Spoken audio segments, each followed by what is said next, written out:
n'imitez rien ni personne. Un lion qui copie un lion devient un singe. Mesdames et messieurs, bonjour à tous. Bon réveil matinal et bienvenue sur Fon Asuba, votre rendez-vous matinal d'information et de divertissement sur Esaü Télévision. Très heureux de vous retrouver encore une fois ce lundi à suivre d'un instant à l'autre Boulou Info avec Elisabeth Iladia au sommet de ce matinal. Le gouvernement béninois fixe les dates des examens nationaux pour l'année 2025 au Gabon.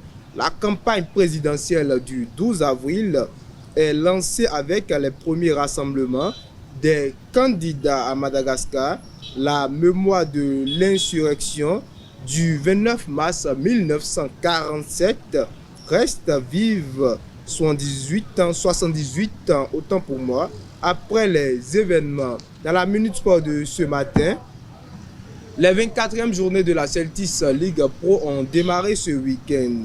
Emilia Oseni apparaît sur la liste de Ida Azonsou, coach de l'équipe féminine U17 du Bénin. Candace Fiogbe et Andreas Rontondi ont brillé ce samedi avec leurs clubs respectifs. Après Boulou Info et la Minute Sport, on passe à l'astuce santé pour ce matin. Sylvie Dedeo nous donnera quelques signes d'une glycémie en danger et comment réagir rapidement. L'artiste du jour sera avec Elvic Umbetoro et l'artiste qui sera à l'honneur ce matin, Marc H.M. Carré, le fils radical. Et pour boucler Fon Asuba de ce matin, je vous invite à suivre Parlons-en avec nos différents intervenants. On démarre sans plus tarder avec Boulou Info et la Minute Sport.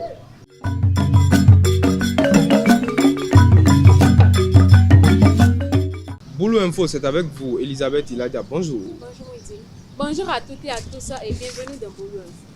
Un arrêté interministériel du 27 mars 2025 précise le calendrier des examens au Bénin. Le certificat d'études primaires CEP se tiendra du 2 au 5 juin, le BEPC du 10 au 12 juin et le baccalauréat du 16 au 19 juin 2025. Des échéances clés pour les élèves et étudiants du pays. La deuxième édition du Festival des Arts et Cultures d'ici et d'ailleurs a battu son plein à Boycon la fin de la semaine écoulée. Après plusieurs jours de célébration des danses traditionnelles, la divinité euro chargée de chasser les mauvais esprits a marqué la clôture de l'événement. Un final roi en couleur pour purifier symboliquement la ville. Hors de nos frontières, la campagne pour la présidentielle du 12 avril 2025 a démarré le samedi 29 mars au Gabon. À Libreville, le président de la transition Brice Clotaire Oligui Nguema a réuni ses partisans dans un stade promettant un avenir meilleur. D'autres candidats, comme Alain-Claude Billy Banzé et le docteur Iloko Boussiengui, ont aussi lancé leur campagne dans différents quartiers de la capitale. Madagascar a commémoré le 29 mars le 78e anniversaire de l'insurrection de 1947 contre l'administration coloniale française. Cet épisode tragique marqué par une répression violente ayant causé des milliers de morts demeure ancré dans la mémoire collective. Chaque année, la journée est fériée rythmée par des hommages et des débats sur son héritage. C'est tout pour l'info de ce matin. Merci de nous avoir suivis. Merci à vous, Elisabeth Iladia, pour l'actualité matinale. Chers internautes, dans la Minute Sport de ce matin, ce samedi pour le compte de la 24e journée de la Celtics League Pro, Dynamo de Parakou n'a pas réussi à faire la différence à domicile face aux éléphants de Kandi. Un match nul qui laisse les deux entraîneurs sur leur fin. Suivez leurs impressions au micro de Marcel Coty. C'est une déception certes parce que on voit Takner au milieu du tableau. C'est une équipe qu'on pouvait attaquer et chercher les 3 points à domicile. Dommage qu'on est passé à côté du match. Bon, on n'est pas passé à côté du match. Les enfants ont fait de leur mieux. Vous voyez, il y a aussi la fraîcheur physique qui a joué. Vu le match qu'on avait fait à Dadje et le retour au Bercail, je crois que ça a un peu joué sur nous. Néanmoins, le point là n'est pas mal. Ce n'est pas ce qu'on voulait, mais à défaut de ne pas tout perdre, revenir avec 0 point, on a 1 point. C'est pas mal. Je crois que le prochain match, ça doit être à l'extérieur. Et dans la semaine, nous allons préparer ce match et voir ce qu'on peut faire. L'objectif, c'est les enfants ont compris, l'objectif c'est d'amener au moins 1 point à tout déplacement ou bien à domicile, au moins 1 point, sinon au plus 3 points. Mais ça, là, ça a été une contre-performance parce qu'on a loupé le 1 point de Dadje. On devait rattraper ça ici. Bon, ce n'est pas encore la fin du championnat.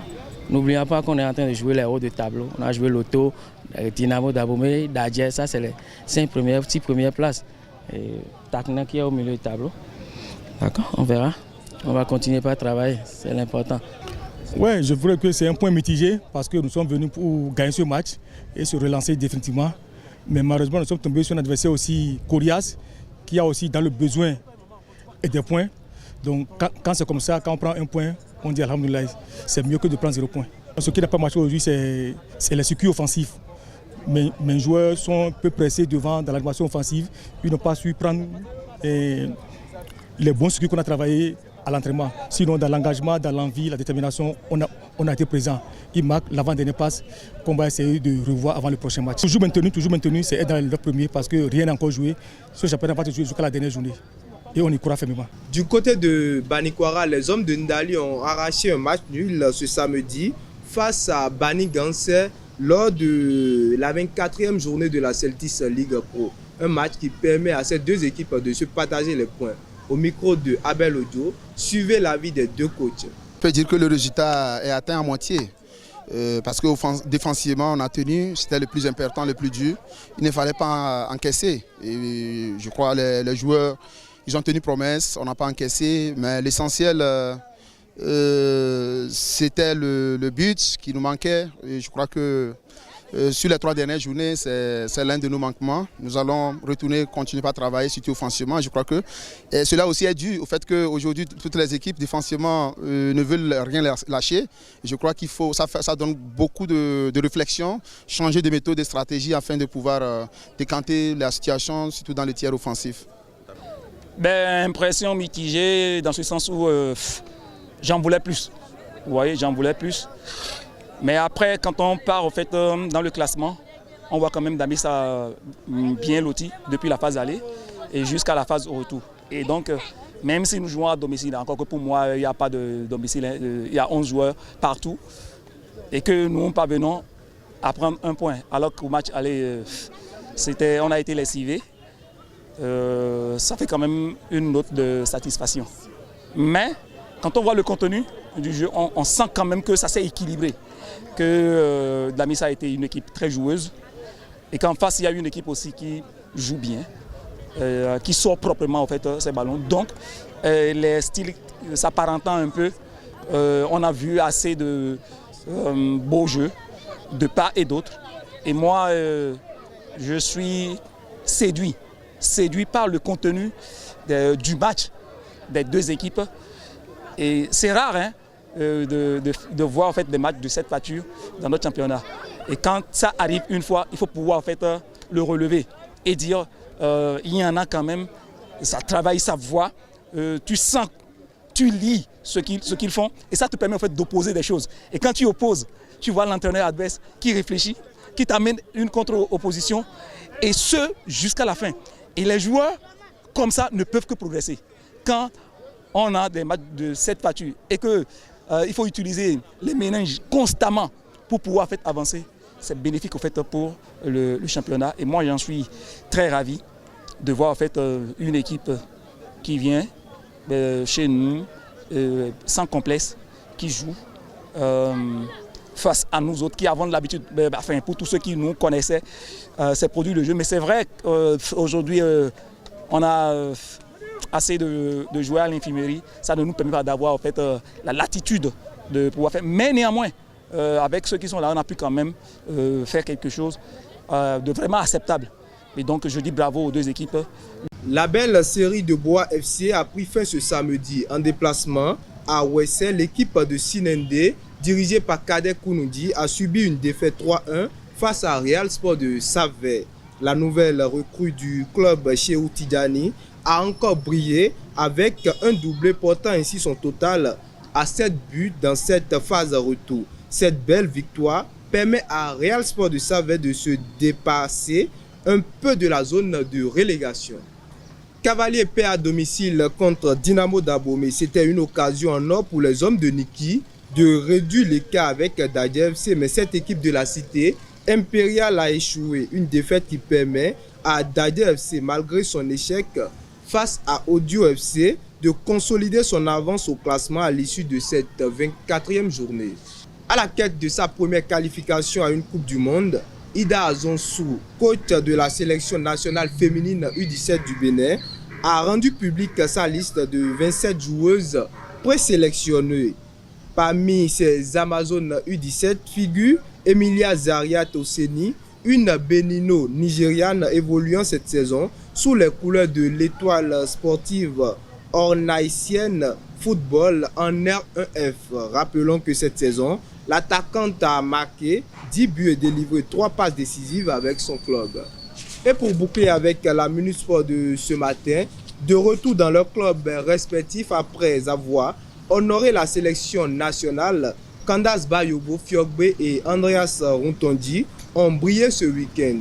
En marge de la 31e journée de la Primavera 1, Candace et l'Atlanta U20 ont battu 4-0 les U20 de Monza FC avec un but du jeune Guépard à la 50e minute. De l'autre côté de la Belgique, Andreas Runtondi a également marqué un but et délivré une passe décisive avec le Standard de Liège, mais son club concède le nul devant les Mélines. Voilà, c'est tout pour la Minute Sport de ce matin. À présent, chers internautes, on passe à l'astuce santé avec Sylvie Dédéo.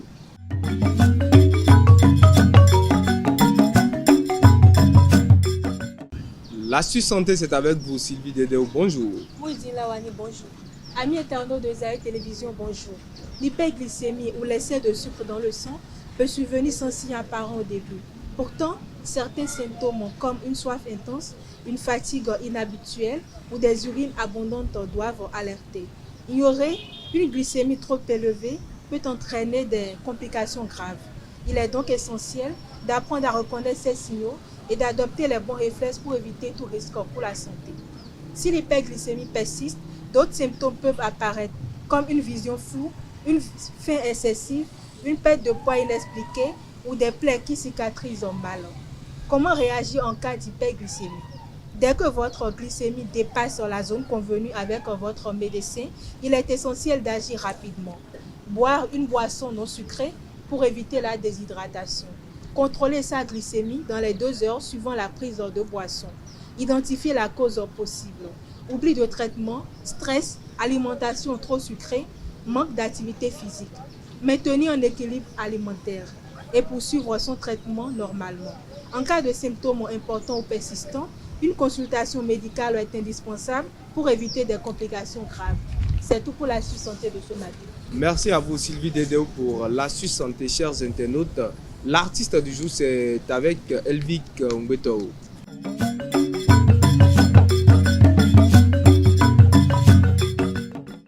L'artiste du jour, c'est avec vous, Elvic. Bonjour.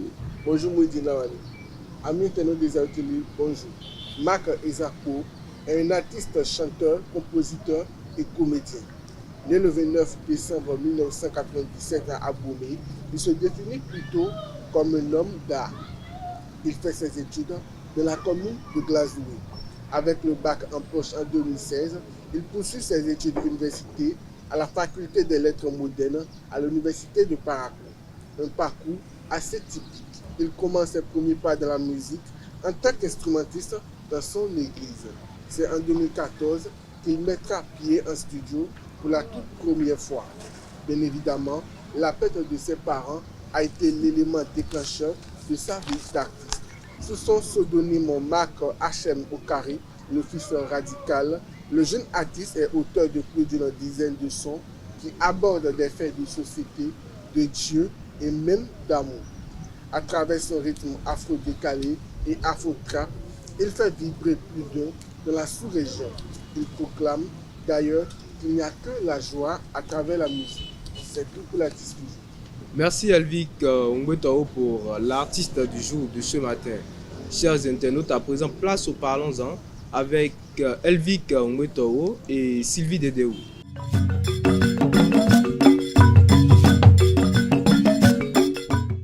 Est-ce une perte de temps de souffrir avec un homme? C'est le sujet de Parlons-en de ce matin. Le débat est avec Sylvie Dédéo. Bonjour à nouveau. Bonjour à nouveau Moudi. Et Elvic Ngweto, bonjour à nouveau également. Bonjour à nouveau, Midi. Alors, d'entrée, je m'adresse à vous, Elvic Ngweto.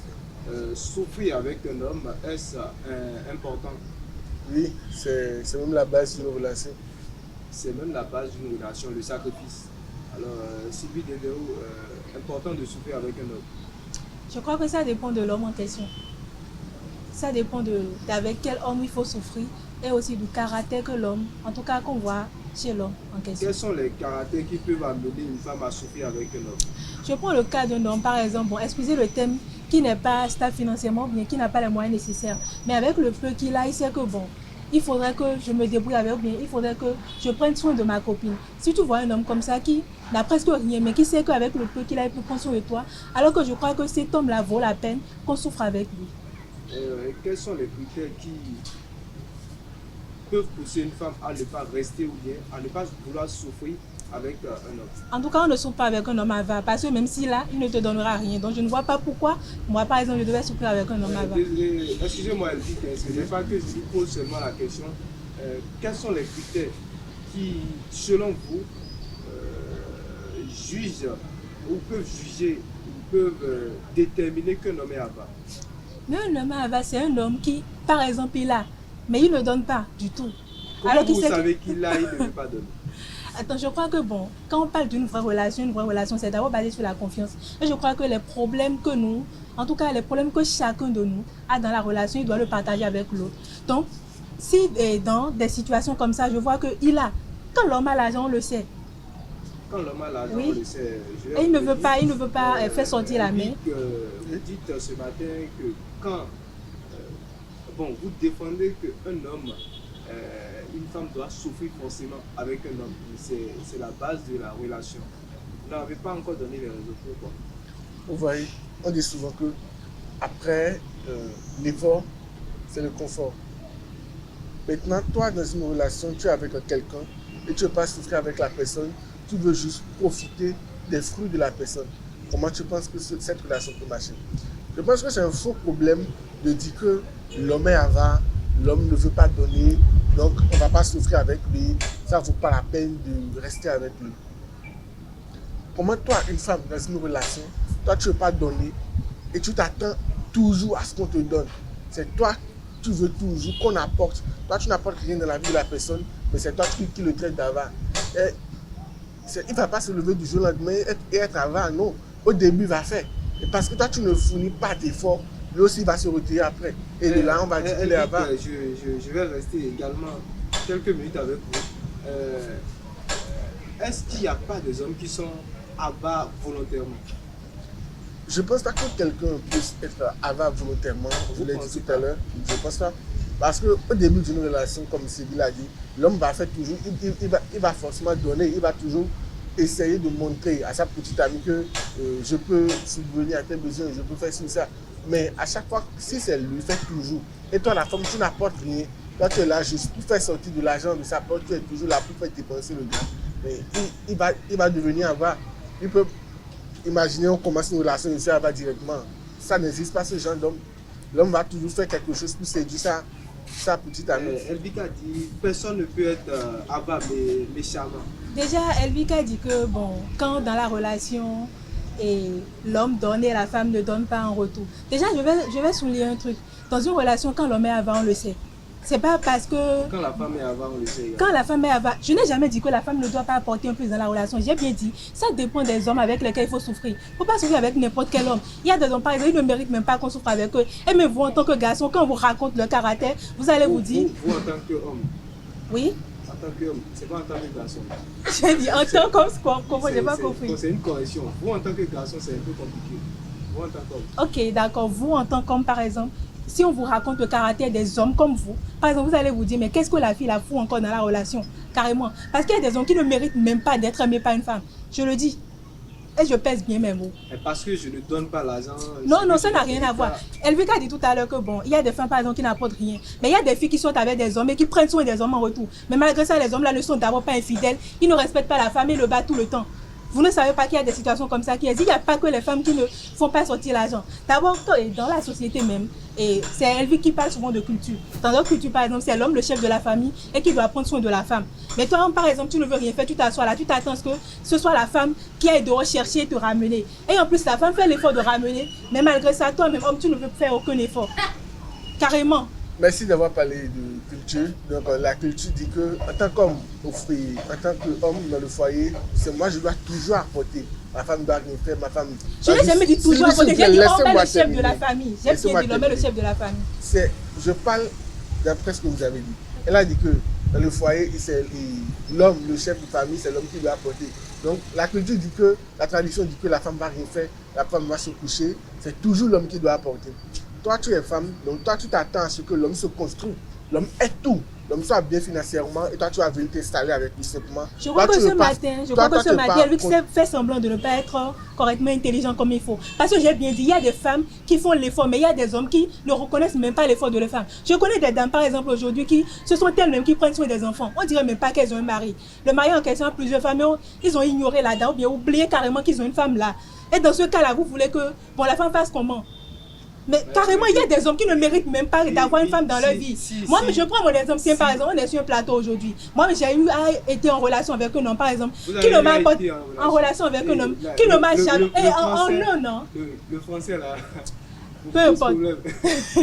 En un an de relation, je n'ai jamais pris 100 francs chez lui. Et au contraire, c'est moi qui dépensais, mais c'est moi qui payais même les factures pour lui. Dans une relation, mais un homme comme ça, vous voulez qu'on souffre avec eux jusqu'à la fin. Une question à Sylvie. Celui avec qui vous sortez fait quoi dans la vie? Je ne vais pas parler de son boulot ici. Vous, on était tranquille, vous avez fait sortir les hommes de nulle part. Je sais qu'il travaille, mais je ne peux pas donner son boulot ici sur le plateau. Bon, d'accord. Un an de relation, vous aviez dit. Oui. Un an, déjà un an, vous voulez qu'il vous fasse tout, c'est pas trop tôt? Donc, c'était pas trop tôt pour moi de payer ses factures, par exemple. Bon, la question c'est que, est-ce qu'il vous demande à chaque fois de lui payer? Vous savez, il y a un truc. Bon, d'abord, c'est mieux que je dise tout. D'abord, il est dans le BTP. Vous savez, ces gens de boulot, par exemple, BTP. Okay. Ces gens de boulot, ce sont des chantiers. Par exemple, il peut y avoir une année où il n'y aura pas de chantier, par exemple.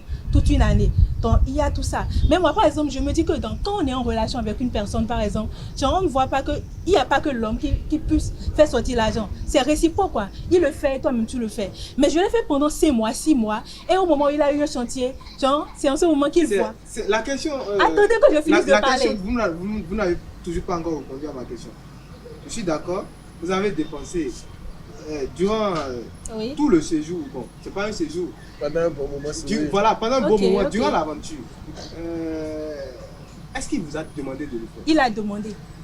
La première fois, je l'ai fait volontairement. Parce qu'on discutait un jour, il avait une situation, je me suis dit, bon, pourquoi ne pas le faire puisque j'avais les moyens. Je l'ai fait. Et c'est devenu habitude. Ce sont des garçons crévitos qui aiment, être au crochet d'une femme, quoi. Carrément, il t'écrit, il voit un plat, il t'envoie ça sur WhatsApp ou bien il dit qu'il a envie de manger ce plat. Et moi, dans le temps, je me disais que bon, c'est l'amour, il faut le faire. Mais au moment donné, j'ai compris que c'est un homme, carrément, qui ne mérite même pas d'être aimé. Parce qu'il y a des hommes, par exemple, quand on leur fait quelque chose, ils sont reconnaissants. Mais lui, il n'est même pas quelqu'un de reconnaissant. Donc, avec ce genre d'homme, par exemple, moi, il va souffrir toute ma vie.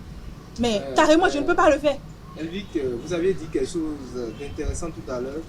Souffrir avec tel ou tel homme. Est-ce que ce n'est pas une sorte de faiblesse?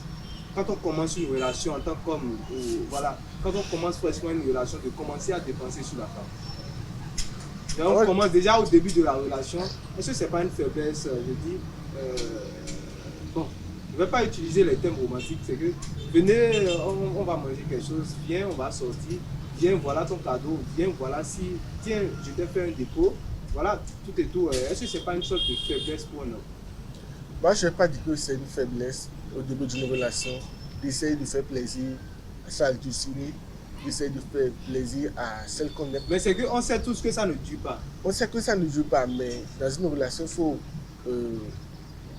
il faut faire en sorte que la personne t'aime. Parce qu'on ne peut pas dire que le jour où vous êtes joué, vous êtes dragué, c'était déjà l'amour à 100%, on ne peut pas le dire. C'est dans les actions, dans les faits que la personne va plus t'aimer. Mais pour moi, je ne vais pas dire que faire des cadeaux, c'est déjà une faiblesse. Mais ce que je dis, c'est qu'il ne faut pas exagérer. Il ne faut pas dire que je vais faire du trop et ça va te rattraper. Ça va, tu vas voir ça et tu ne vas pas croire. Puisque je le dis parce qu'il y a de ces hommes-là qui au début de la relation montrent à la femme qu'ils sont sont bien, qu'ils ont de l'argent. C'est pas qu'ils ont de l'argent, mais qu'ils sont capables, voilà. Qu'ils sont capables de prendre soin de cette fille-là. Ne montrer jamais, on ne doit jamais montrer à une femme qu'on est capable. Non, là, je le dis carrément. Si tu montres à une femme que tu es capable, elle va te vider. Et si tu n'as plus rien, elle va te laisser. Montrer à la femme que tu as peu. Et avec les peu, vous pouvez faire le chemin ensemble. Vous pouvez aller ensemble. Mais montrer à la femme que j'ai tout. Si tu me demandes quelque chose, je vais te l'offrir.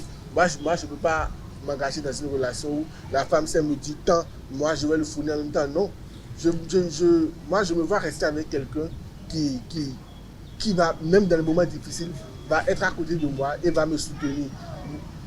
Sur tous les plans. Elle va me soutenir sur les plans. Elle ne va pas toujours être là à demander, aujourd'hui, maintenant, elle va dire que j'ai besoin de quelque chose. Tous les jours, c'est moi, je vais m'occuper d'elle. Mais elle n'est pas ma femme, ça réalise.